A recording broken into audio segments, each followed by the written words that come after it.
I'm going to start this video off with the group that Bunny had referenced in her two of her last videos. It's Bunny Plays Here, I think, as the title of her YouTube channel. Anyway, the groups that she's visiting is WITS, Women in Transit. It's something like that. If you're curious, it's only for women. You know, I can't attend these meetings because I'm a guy.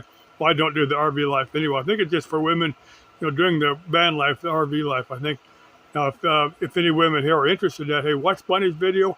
If you watch the last two videos she's made, Bunny Plays Here, if you're interested. Now, I don't know anything about this group. I assume they're legitimate. I assume they're just interested in the RV life, van life type thing. Of course, it could just be a meetup group for, I need to phrase this in a kid-friendly way. I think you see where I'm going here, that women that like each other. Now, if that's your thing, it's your thing. I got no problem with it. But, you know, a straight lady wouldn't want to attend one of their meetings and find out that there's something else going on, is what I'm saying. You want to find out a little bit more about them. But they're probably a legitimate, they're probably legitimately interested in people, women, doing the RV life. That's probably what they're, next thing I want to talk about is David Freiberger's latest video where he's taking his Model T. He's got a different chassis. He's going to take his Model A. It's Model T, I think. I'm not an expert in those old Fords, but anyway, he's got a listen to a little rumble there. That's a train. I got a train about a quarter mile from me. Sometime I need to set a little park out there with shade. Sometime I'm going to set this my camera and do some train spotting. I need to figure out, figure the schedules out and figure what time these trains roll through here, so I can sit and just get a train or two. I've gotten a train or two when I think it's a light, when they're blocking the light, they're blocking a traffic light. And so well, I've been sitting here for 15 minutes waiting for a stupid train to cross. I've caught a few trains that way. But anyway, for David Freiberger's latest video, he's taking his Ford. Now, to me, I'm thinking, well, it's his vehicle. He can do whatever damn well pleases with it. If he wants to make if he wants to make a hot rod out of it, that's his right, I suppose. But I wouldn't have done that. I would have taken it and tried to go back as stock as I can. Find what what parts are available for for that old engine. You'll go back. Of course, guys do that. Guys have taken the Fords and they make them all stock and they show them, and that's pretty cool.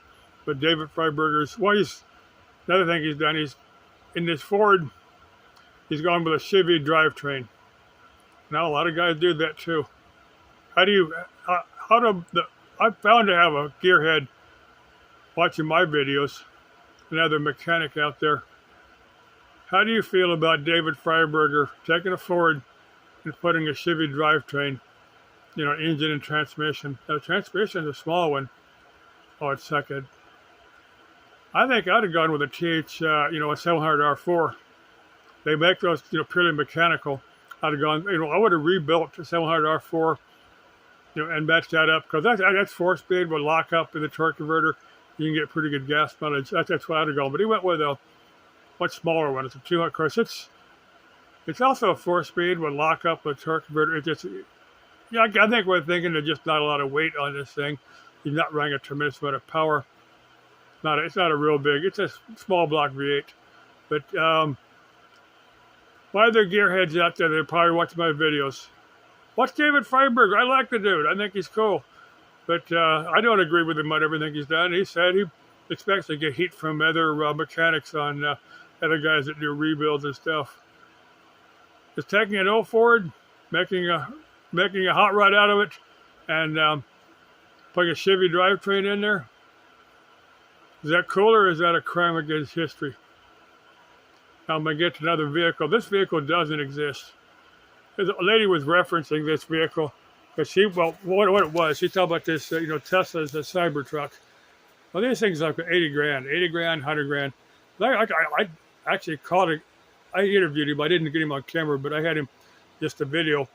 The first time I saw one pulled in, I think it was at the Home Depot parking lot. I just briefly talked to this guy.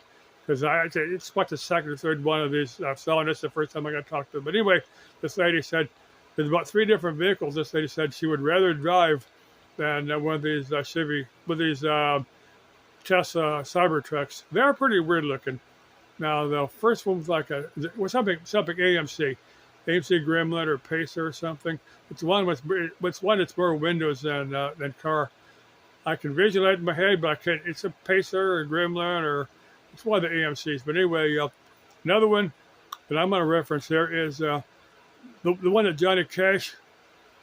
Now, in one of Johnny Cash's songs, he had worked in in an auto assembly line, and his over time he had pilfered, he had stolen parts off the assembly line. Then after he got enough, after he got enough parts to put, it's a cool song. I like it. I like a lot of Johnny Cash's stuff. Some of his stuff is rock, some of his stuff is country, but I love Johnny Cash. I don't listen to him much anymore. And I'm gonna get to a couple songs that Johnny Cash did here in a minute. But anyway, Johnny Cash had put together his car at the 49, 50, 50. You know, he said they hated to see him when he went down to the DMV to register it, because the title was about 20. The title weighed 20 pounds. I don't know, it was some goofy thing like that. It's a goofy song, but it's cool. Where this lady said she'd rather drive this car that Johnny Cash had put together from what he'd stolen off the assembly line. I'm guessing. Guy that's back in the 40s and 50s when they didn't, when they didn't check as much. But anyway, that would certainly be an interesting car. One thing I remember, I can leave you with a song for a second there. When he took the engine to the transmission, the holes didn't line up, so they had to have an adapter kit, something like that. That was kind of cool. Now the Johnny Cash, believe it or not, when he was a young guy, he was drafted or volunteered for the army. But anyway, he was in Germany, stationed with the troops over there. Him and the other famous singer, you know what I'm talking about, but I can't. The guy he didn't invent rock and roll, but he perfected it. Oh, Elvis Presley. But anyway, Elvis Presley was also in Germany, but Elvis Presley doesn't have any songs in German that I know. But Johnny Cash has got about 3 songs. And there's video of him actually speaking German, because he was over there and he picked it up, and he's got 2 songs in German from. You just remembered it for his time he was over there. And I thought that was kind of interesting, kind of cool. Let's see, I was going to cover a couple more things in it. I forgot them. If you go here on YouTube, you'll put Johnny Cash in Deutsch, and those songs will come up. Let's see, what else is I got to cover? Oh, I'll think of them later. Bye for now.